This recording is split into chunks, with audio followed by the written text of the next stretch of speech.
શું તમને સવારના નાસ્તામાં પૂરી મળી જાય તો મજા પડી જાય કે નહીં? તો આજે સવારના નાસ્તામાં મજા પડે એવી સરસ મજાની ઘઉંના ઝીણા લોટની પૂરી બનાવવાના છીએ.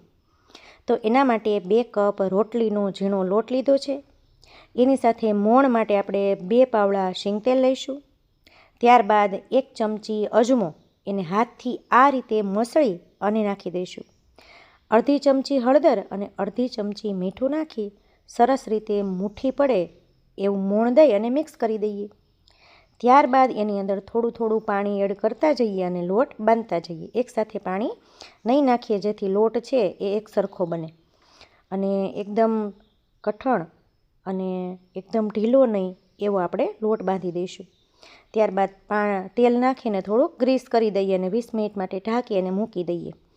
અને 20 મિનિટ બાદ આપણે એને જેવડા લુવા કરવા છે એ માપમાં આપણે એને કાપી લઈશું. અહીંયા હું મોટી પૂરી બનાવવાની છું એટલે મોટા લુવા કરી અને પછી એની આપણે પૂરી વણી લઈશું. અને પૂરી છે ને અહીંયા પાતળી વણવાની છે, ખૂબ જાડી અને ભરી પૂરી નથી રાખવાની, કારણ કે આપણે જેમ જેમ વણતા જશું ને એમ જ સાથે તળતું જવાનું છે. એક પૂરી વણીએ ને તો એક પૂરી તળવાની છે. તો આ રીતે વાળી અને લુવો કરી લેવાનો છે અને તળી લેવાનું છે. તો આ રીતે જો મેં પાતળી એવી અને મોટી સાઇઝની પૂરી બનાવી છે અને તેને આપણે શીંગતેલની અંદર જ તળીશું.